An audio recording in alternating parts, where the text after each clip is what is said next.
Hi everybody!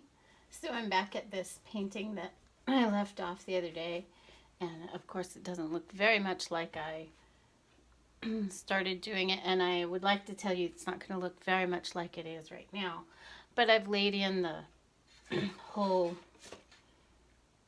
situation. I kind of wanted to have it all laid out so I kind of have everything where it's going to be, and now I'm going to go back and give it the right color, I hope, but we'll see.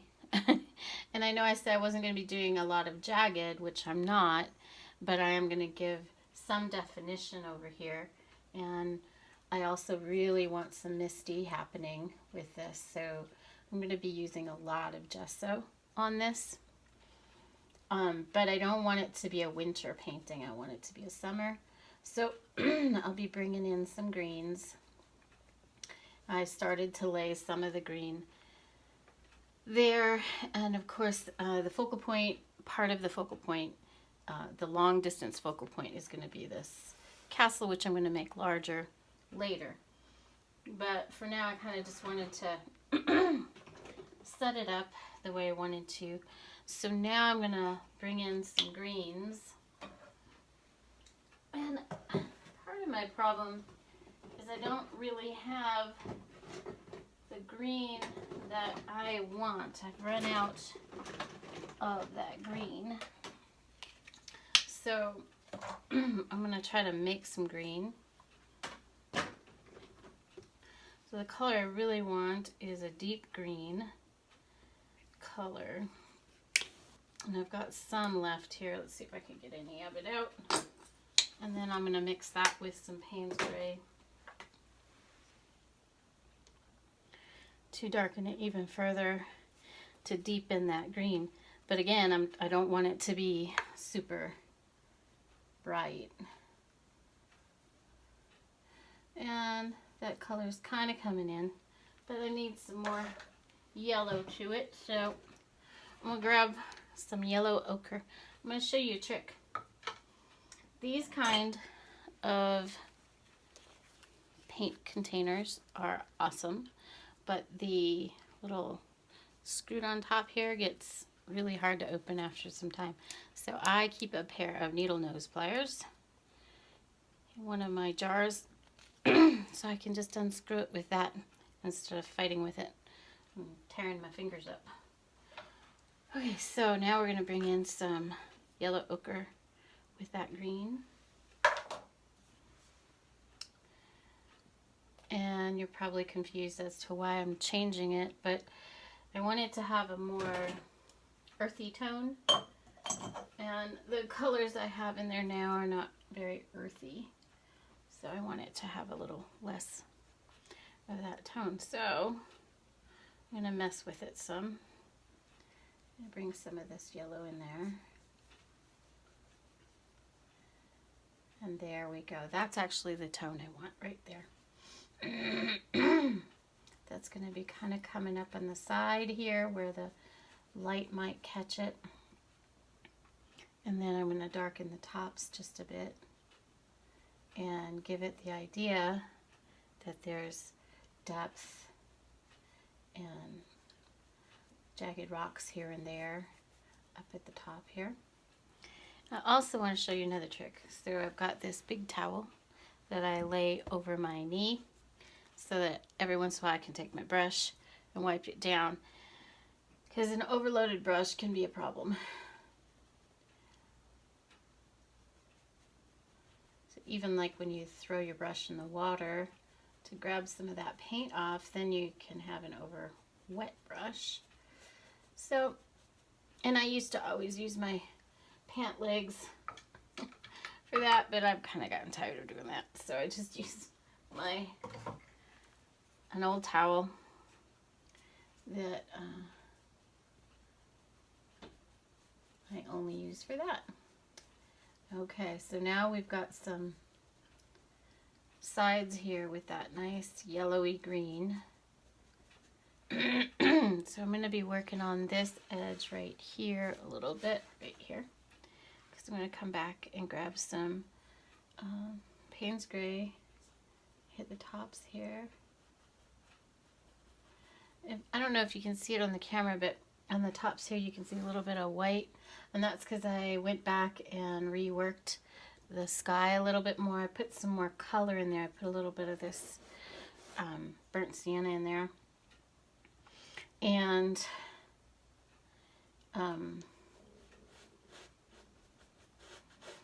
just because the sky is reflective of the colors, you know, below it, so I wanted to add a little more to that.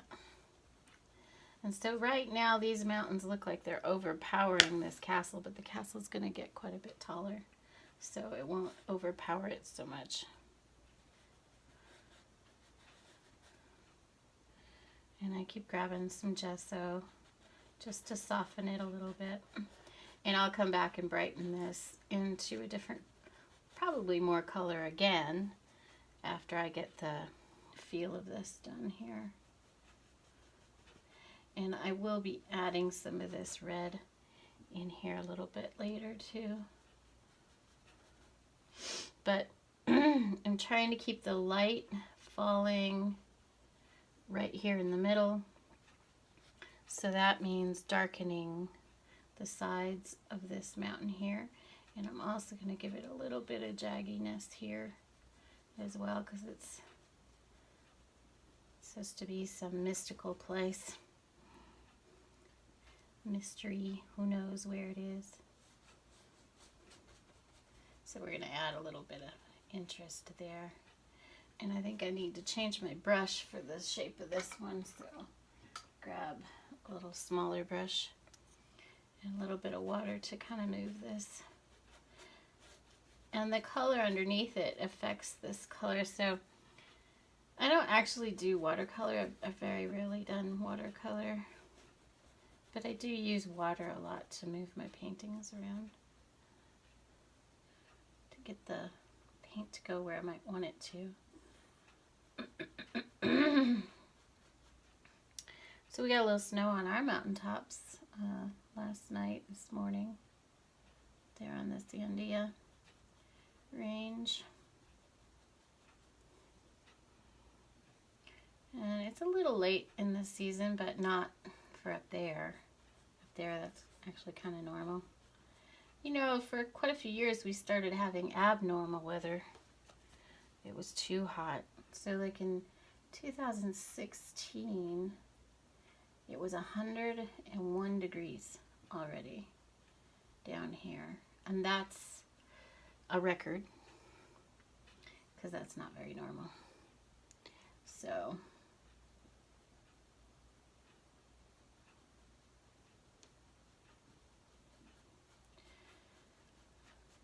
and then you kind of get used to what the temperatures are after some time and forget what might have been normal at one time. So we're kind of back to the normal weather, I feel, but that's just because that's how it was when I was here in the 80s.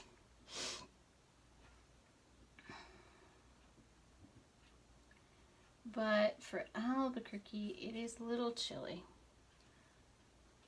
I may not be planting my little strawberries and tomatoes a little bit. It might be a little later before I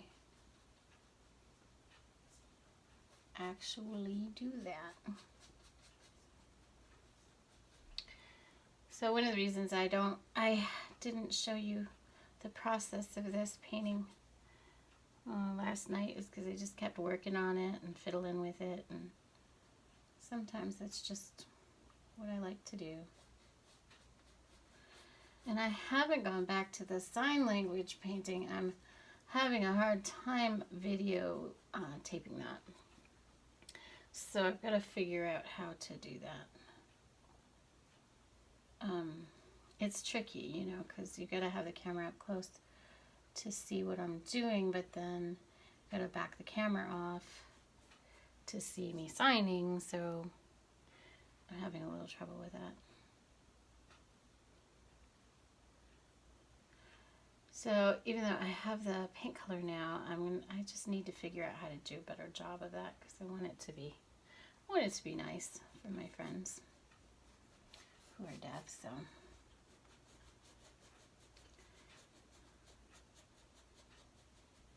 Okay, that's pretty good over here. I'll do more detail on that later.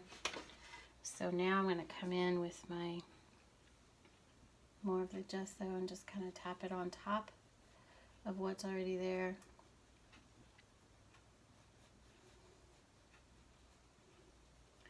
And right now I'm using a round-ended brush. It kind of gives it that misty feel that I'm kind of working at, which is probably what I should do later. Not right now, but it's still got some of that yellowy green color on the brush, so it's kind of carrying it down. And as I do this, I'm going to end up covering part of the castle there, but that's okay because I want it to have some misty around it. And I know where I want to place the castle now that I've set it there. So I can go back and fix that. Not a problem. Alright, so now we're going to go right here. I think we're going to just keep on doing that. Got some nice mist going there. I need a little more of this yellow-green.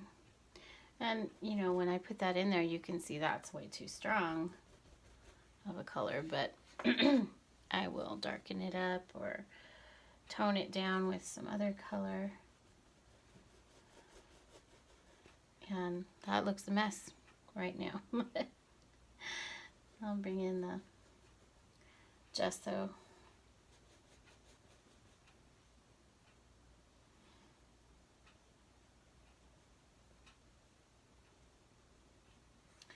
Okay, just uncover that up, but that's not exactly what I want it to do. So I sit in here and talk to Miss Molly while I'm painting. She doesn't really understand anything I'm saying. She's got like, why are you talking to me? What do you want? Are we going outside to play? Oh, no, okay, I'll just take a nap. That's really how she responds. Okay, so we're going to tap on some of the green Payne's Gray right here along this edge here. So I want to bring that down a little bit. And then I'm going to grab the gesso and work it. And I have to say, this is one of the problems is the angle of that camera as well. I need it to turn this way. And so then you can't see what I'm doing. So I'm going to try to bring it around behind me a little bit. Oh, the wind's blowing some, sorry about jerking the camera around on you. The wind's blowing some leaves by. Molly might be making some major noise in a second. There she goes. She loves barking at her leaves. It's the most fun she feels. Okay, so now I've got this square brush that's a little bit wet, and I'm tapping just a little bit of color on the end, and then I'm just tapping and pulling. And really, I can't really say why. It's just something I do. And I always make it up as I go along. And if it doesn't work, then I just grab a different brush, change it a little bit.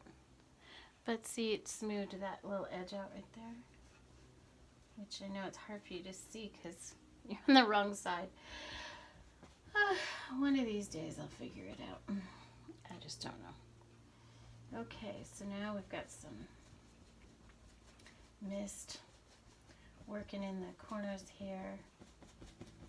So now I feel like that's pretty balanced out. So now I'm going to get some of this green and yellow and bring it on down here.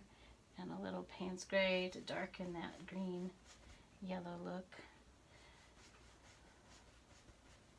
A little more. And so the brush is not working for this part. So I'm going to get rid of that brush and go with a little bit flatter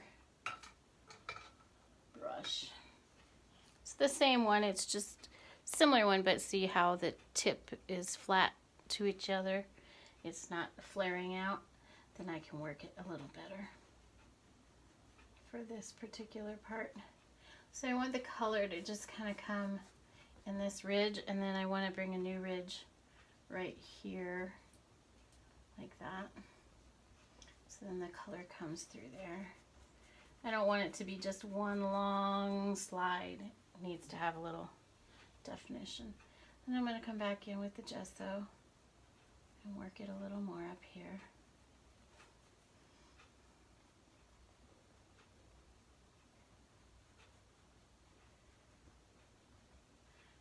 And whenever the brush starts to the paint is just sitting on top, it's not working in, then I kind of wipe the brush off and work back to it. Okay, we're going to bring in some more color there.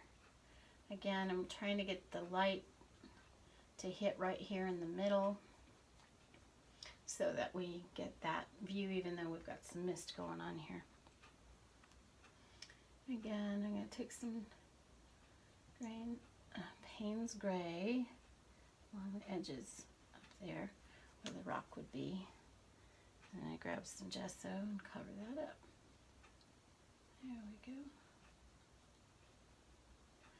Not completely, not everywhere, because, you know, it's not a solid thing. So I'm going to soften it by tapping some color, just some gesso in there. Okay, now bring a little more yellow. And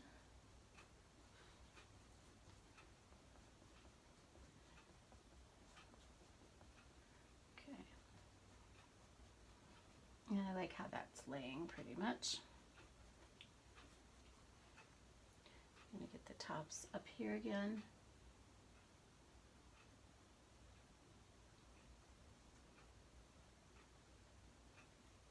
And it's not a smooth edge, it's jagged. So I'm going to bring a little bit. Even though I do want it to be a grassy mountain, I want it to have a little interest.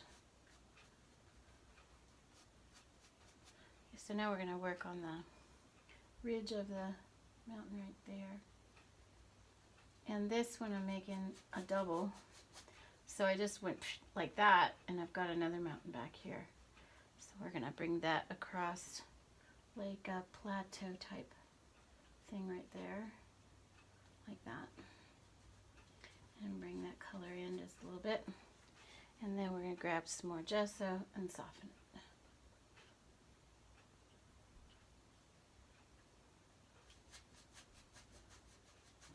Bring that softener a little bit more. And I want it to be a plateau so it's not too rugged up there.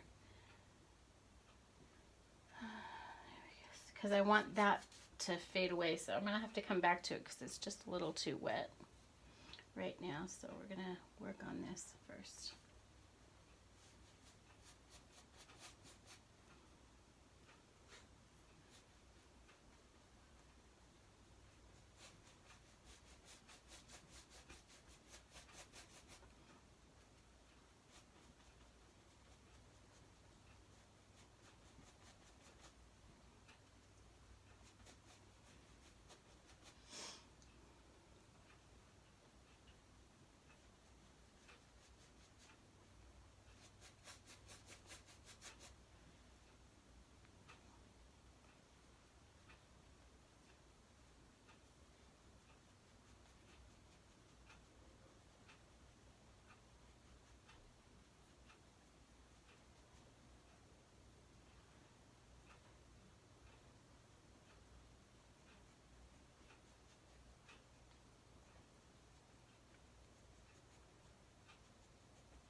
Whenever I'm coming back from artist block, which I feel like that's kind of what I'm coming back from, I do have trouble figuring out what direction I'm going to take. So sometimes it means repainting stuff a lot. till I get the groove of where I want it to be. So that's one of the challenges. I'm just happy that I really feel like painting, sitting down and painting. And of course a little cold snap helps that. And I don't really want to be out there right now. So right now I'm just softening. I'm just taking a pretty dry brush and smacking it against the towel to get that dry. And then I'm just kind of circle, hit, circle, hit, circle with a little bit of gesso in there. So that's as far as I'll videotape today. Bring it up a little closer so you can kind of see what's happening there. And then I'll take a photo of it later. And all of these really strong colors, they will soften as well as we work along. And I'll be doing a little bit more on this, so I probably won't show you exactly as I go along. But just thought I'd share a little bit today and hope you have a great afternoon. Bye.